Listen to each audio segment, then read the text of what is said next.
그리고 이거는 그냥 저도 어디 가면 개인적으로 되게 많이 받는 질문인데요. 대답하기 곤란할 때가 참 많습니다. 이런 이야기들을. 네, 하지만 진짜 많은 분들이 궁금해 하시거든요. 정말 많이 궁금해 하시는데 이 수입은 어떤 방식으로 이루어지며 그리고 뭐 가능하시다면 이게 얼마나 되는지 수익이 얼마나 되는지까지도 뭐 구체적인 금액 저는 뭐 2천만 원 벌어요 이게 아니라 그냥 대충 한 요 정도 선 이렇게 그 좀 정도 보시는 거예요? 아니요 저 지금 통장에 아이스크림 가주세요. 네. 말씀을 하신다면 예. 한 어느 정도 뭐 좀 편안하게 말씀해 주시면 좀. 인스타그램만으로는 진짜 수익이 절대 안 나고. 그렇죠. 일단 네. 이게 어디 돈을 받는 건 아니니까요. 네, 근데 이제 그거를 조금 하다 보면은 어느 정도 인지도가 쌓이고 팔로워가 10,000명, 20,000명, 30,000명 되면은 그 광고 대행 업체에서 맞아요. 연락이 와요. 그걸로 광고 툰을 제작하고 업로드하는 비용으로 이제 수익을 내고 있는데 문의를 주시는 업체마다 금액이 달라가지고 맞네. 그거를- 말하기 좀 애매하네. 근데 내가 조금 인지도가 올라갔다 하면은 먼저 제시를 하지 말고 그쪽에서 예산이 얼만큼 준비돼 있느냐고 물어보는 것도 돈 얘기가 절대 우리는 해야 돼요. 저 돈 얘기를 그렇죠. 돈을 벌려고 벌어야지. 작품을 활동을 하는 거니까 먼저 물어보는 걸 좀 미안하거나 이렇게 부끄럽게 생각할 게 아닌 것 같고. 그리고 저도 사실 이 업계에 좀 오래 있으면서 돈 얘기를 먼저 하지 않는 업체들하고 일을 잘 하지 않거든요. 아, 그쵸. 네, 그냥 작가님이 얼마면 될까요? 이런 식으로 자꾸 물어보는 감봐. 사람들은 맞죠. 좀 맞아. 그게 욕하고 싶어. 그리고 그 일이 만약에 자기들이 생각했던 것보다 되게 좀 돈을 작게 불렀다 이러면 마치 무슨 자기 하인대하듯이 이렇게 막 부리기도 하고 또 맞아요. 너무 많이 부르면 걔네들은 답도 없어. 맞아요. 네. 회신을 안 해. 맞아요.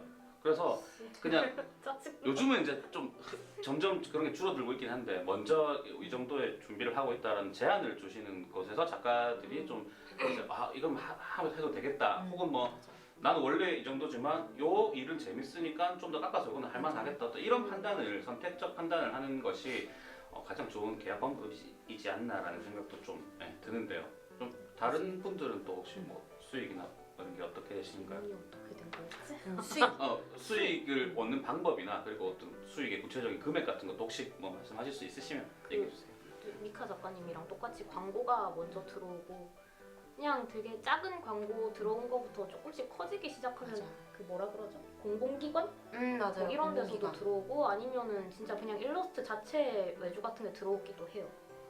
그래서 그런 식으로 그러면 일단 두 분의 말씀을 들어보면 네. 일단 엑스타툰 자체는 이게 우리가 수익이 안 고려를 되죠. 받는 게 아니니까 그걸 이용해서 이제 그런 어떤 유명세를 그러니까 그걸로 이제 일종의 어떻게 좋다. 보면 그게 되는 그냥, 거네요. 그냥 네. 마케팅으로 내가 이 숫자를 이용을 하는 거지 네. 그림 하나만으로 돈을 벌게 그치. 되는 건 아닌 것 그러니까 예를 들어 같아요, 이제 자체가. 작가님들께 의뢰를 하는 입장에서 네. 어떤 업체 입장에서 만약에 뭐 팔로워가 100만이 되는 작가님이라고 하면 우리가 이 작가님한테 의뢰를 하면 최소한 100만 명은 이 광고를 본다라는 말이 되니까 근데 그렇다고 볼 수 있는 건가요? 그렇지만은 않죠. 100만 명이 다 보지는 않잖아요, 그렇죠? 근데 이론적으로 근데 그렇게 생각할 수는 있잖아. 그렇겠죠? 근데 팔로우보다 더 많은 숫자가 보기는 보기도 해요. 하고. 노출 수가 많으니까. 네. 뭐 팔로워가 더 많은 수가 본다. 예. 이런 건 좀 중요한 것 같습니다. 그러니까 광고 많이 주세요. 주세요. 혹시 또 말씀하신 것과 다른 방법으로 또 수익을 얻는 분들이 또 작가님들이 있으시다면 두 분은 너무 비슷한 방식이시니까. 저네요. 그러니까 저 같은 경우는 이제 그 일러스트레이터라는 직업을 하고도 있지만 저는 다른 직업도 가지고 있거든요. 이제 네. 뭐 드로잉 수업이라든지 아니면 학교에서 이제 교수님이시죠? 였었죠. 네, 과거형이에요. 이제 아니에요. 그것도 그냥 시간 감사. 아, 네, 그래서 저는 지금도 학교 강의를 나가고 있고 이제 최근에도 경대에서도 이제 온라인 수업을 하긴 했는데 이제 저는 이제 기본적으로 좀 베이스로 약간 그래도 생계를 유지할 수 있는 그런 기본적인 수입이 있는 상태에서 이제 일러스트레이터를 하고 있어서 조금 부담은 좀 덜하긴 한데 역시 이 그림 자체만으로 뭔가 이제 제 그림을 팔아서 돈을 이렇게 수익을 얻는 구조는 아직은 저도 힘들고 그냥 인스타그램이나 저 같은 경우는 인스타그램도 뭐 한몫하기 하긴 했는데 저는 오히려 블로그에 올려진 그림을 보고 연락을 주셨거든요. 네, 저는 오픈 카톡을 제 이렇게 연락처로 올려놔서 거기에 이제 그걸 보고 계속 문의를 주셨어요. 그래서 그런 식으로 외주가 들어오고 저 같은 경우는 이제 뭐 여기 두 분 작가님들처럼 뭔가 광고보다는 직접적인 이제 외주를 받아서 사파를 작업하거나 그런 쪽으로 작업을 했기 때문에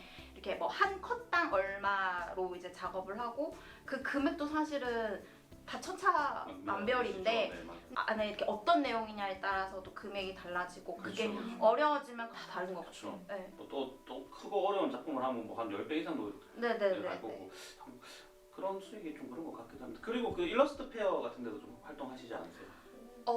그게 사실은 작년에 이제 서울 일러스트레이션 페어를 나가려고 했는데 이놈의 코로나 개 네.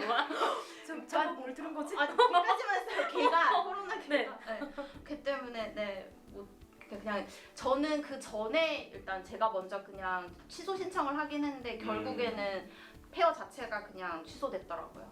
작년에. 네. 그리고 이제 올해는 제가 이제 다른 일들 때문에 그냥 페어에 나갈 정신이 없어서 그냥 아예 준비를 안 했었어요. 네.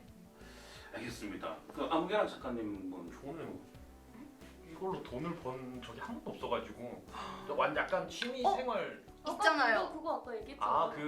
제가 예전에 애니메이션 만드는 거에 살짝 약간 취해가지고 네. 짧은 영상을 막 만들어서 올리는 제가 있어요. 네, 맞습니다. 네. 취했었어.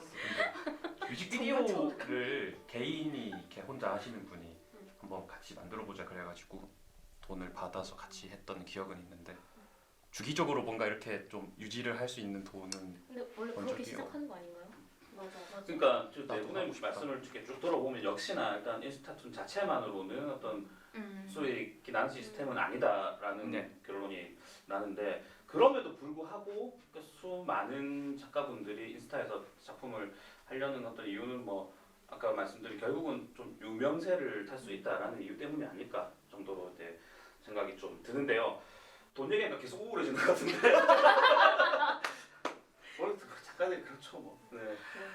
다른 질문 한번 드릴게요. 많이 줬어. 이 작가님들이 각자가 아까 쓰는 장비는 같았지만 그래도 각자 작업 방식도 좀 다를 것이고 어떤 뭐 소재를 발굴해내는 서로 굉장히 다른 장르의 작품을 하시는데 소재를 발굴해내는 방법도 되게 다양할 것 같은데 뭐 대표적인 게 뭐 어떤 게 있을까요? 작가님 돌아가면서 한 번씩 이거 들어보고 싶은데 이번엔 반대로 아무개나 작가님 한번 제일 저는- 궁금했어.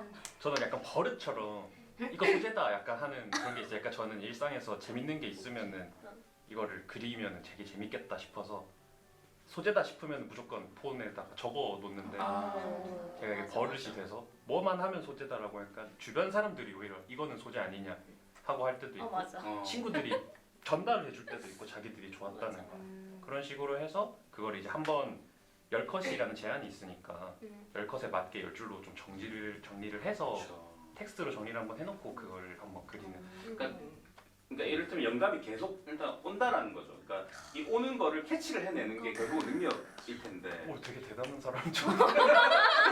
그리고 아니야, 이제 우린 다 대단해. 저는 이제 좀 뭐랄까 나이가 40이 넘어가면서부터 우리는 이게 영감이 탁 오는 걸 택배라고 부르거든요. 택배가 딱 20대 때 30대 때는 저 자주 왔어요. 자주 와서 어떻게? 그리고 굳이 메모 안 해놔도 조금 이따 내가 어제 좋았던 생각한 게 뭐였지 하면 그거였지라고 생각이 나는데 지금은 택배도 잘 오지 않을 뿐더러 내가 와서 메모를 해놔도 다음 메모를 봤을 때 내가 이거 뭐 때문에 그랬지를 모르는 경우들도 많다시더라고요. 아니 저랑 나이 차이 얼마 안 나시잖아요. 그쵸, 우리 한 살 차이였는데. 네, 왜 그러세요? 그러지 근데 마요. 저는 진짜 그래서 어느 순간 이런 뭐랄까요 영감 이런 게 이게 안 오더라고요. 그래서 조금 이렇게 잘 오시고 그리고 그걸 잘 캐치하시는 작가님들 보면 뭔가 조금 부럽고 좀 방법을 좀 배우고 싶고 그런 생각이 좀 들어요. 네, 의미다. 네, 젊으면서. 됐어요. 네. 또 시향 작가님은 또 어떠신가요? 저 같은 경우는 그러니까 지금 여기 아무개란 작가님처럼 막 그렇게 막 영감이 오지는 않고 그러니까 우리는 안 영감이 온다니까. 네. 그렇진 않은데 근데 저는 좀 이렇게 그림 자체가 막 이렇게 다른 작가님들처럼 막 꾸준히 연재를 하는 스타일이 아니다 보니까 이제 한 컷 한 컷 그리는 그런 쪽의 그림을 그리다 보니 저는 일단 산책을 엄청 많이 하거든요. 맞아. 일러스트를 보면 그런 게 많죠. 네, 산책을 진짜 많이 하고 저는 걷는 것도 되게 좋아해서 보통 하루에 이렇게 뭐 짧게 3km, 길게는 5km 이상씩 매일 걸어요. 와. 하루 1000보는 그냥 기본으로 넘기는데 이렇게 걷다 보면 뭐 이렇게 눈에 들어오는 골목길, 뭐 그런 만나는 길냥이부터 시작해서 뭐 그런 것들을 이제 캐치했다가 뭐 이렇게 사진을 찍어 놓거나 주로 사진을 저는 많이 찍어요. 찍었다가 그거를 그려보는 쪽으로 저는 근데 네, 걷는다는 건 진짜 멋진 방법인 것 같네요. 건강에도 좋고. 짱이에요. 살도 빠져요. 운동해야 돼요. 걸어야겠다. 예.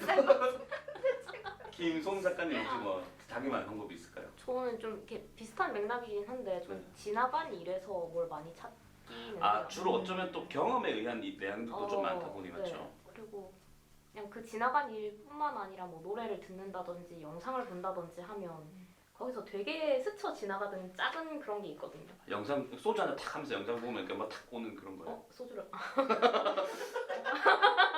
그렇다기보다는 뭐 그냥 음악 들으면서 걷다가 뭐 가사의 어떤 단어라든지 그러면 약간 과거에 지나갔던 순간이 딱 떠오르는 거예요. 거기에 들어맞는. 그걸 엮어서 뭔가 스토리를 풀기도 하고 기가 막힌데요. 재능. 재능이 많으시네. 장난 아니죠. 근데 네. 그게 무슨 말인지 저는 좀 이해가 돼요. 네. 약간 그런 식으로 있죠. 네. 미카 작가님. 네. 왜 이렇게 기운이 빠져? 저는 영원 잠깐. 이게 착. 제가 너무 긴장이 돼서 막 내적 땀 범벅이네요. 네. 네. 질문이 뭐였죠? 질문이 북핵 문제와 육자 회담에 대해서. 아니 자기가 소재를 네네. 발굴해내는 어떤 자기만의 방법이 있는지. 네. 그러면 발굴부터 시작해 볼까요? 네, 한번 시작해 봅시다. 네. 소재를 발굴한다는 표현이 전 공감을 못 하겠는 게 왜 굳이 발굴을 해야 될까? 일상툰이면 주변의 모든 게 다 소재면 우리는 숨 쉬듯이 소재와 마주하고 있지 않을까요? 멋있어. 와. 네, 그렇습니다. 존경스러워. 약간 긴장을 하시는 게 더 멋진 말씀. 아니 멋있는데? 저희가 무슨 말 했는지 잘 모르겠어요. 그러면 네. 우리 오늘 지금 이 토크쇼 하고 있는 이것도 혹시 작가님 작품으로 우리가 볼 수 있을까요? 저 잘 모르겠어요. 지금 네. 어떻게 시간이 흘러갔는지 잘 모르겠고. 그리려고 네. 하는데 기억이 안 날 수도 있고. 네. 저 지금 큰일 난 것 같거든요. 네, 알겠습니다. 근데 그 네 분 작가님들 말씀을 좀 들어보니 좀 공통점 같은 거는 어떤 아무래도 이게 장르 특성도 좀 있는 것 같은데 뭔가를 이게 거기에 관해서 어떤 뭘 한다라기보다는 어떤 일상에 있는 것들 그리고 내가 생각해낸 것들이 주로 이렇게 많이 소재가 되고 한다라는 공통점이 있는데 그래서 그런지 네 분 작품들이 다 좀 개성도 뚜렷하고 좀 재밌다라는 생각이 좀 드는데요. 그러니까 우리가 이런 것들을 예전에는 에세이툰이라고 불렀던 적이 있었거든요. 그러니까 소위 말하는 일상툰 같은 건데 이 일상툰으로 동칭을 한다면 이 일상툰이란 게 이제 웹툰 플랫폼에서 인스타툰 쪽으로 넘어가는 추세로 지금 보여집니다. 아니 이미 어쩌면 다 넘어왔을지도 모르겠고요. 근데 웹툰과는 달리 이 페이지를 넘기면서 보는 이 독특한 방식 때문인 건지 어쩌면 일상툰에는 인스타툰이 더 어울리는 플랫폼이 아닐까라는 생각도 개인적으로 좀 드는데요. 네이버나 카카오 같은 웹툰 플랫폼과 이 연재를 함에 있어가지고 혹은 연출법이나 이런 게 차이점이 혹시 느껴지는 게 있으신가요? 제가 요번에 페스티벌을 하면서 조금 인스타툰의 장점이 뭘까, 그러니까 특징이 뭘까를 생각을 하다가 네네. 했던 게 카카오나 네이버 웹툰을 들어가는 사람들은 웹툰을 보려고 들어가는 건데 그렇죠. 인스타그램은 들어왔는데 만화가 있어야 보니까 그러네. 자연스럽게 일상적인 소재를 그리게 되고 공감하는 소재를 그리게 되고 그러다 보니까 많은 사람들이 나도 그릴 수 있을 것 같은데 그래서 많이 그리게 되고 그래서 아까 조금 양적으로도 되게 많아지고 네. 공감할 수 있는 소재가 많고 약간 이제 원래 있던 네이버 카카오 같은 경우에는 질적으로도 있고 조금 더 다양한 장르가 있고 그러니까 그런 게 좀 차이가 아닐까. 그 말씀에 좀 굉장히 공감을 하는 게 사실 저는 이제 출판 만화 때부터 시작을 했었는데 출판 만화 같은 경우가 진짜 만화를 보기 위한 어떤 굉장히 능동적인 행동을 하는 거잖아요. 만화책을 산다거나 빌리거나 하는 건데 웹툰으로 바뀌면서 일단 스마트폰 디바이스가 됐잖아요. 그래서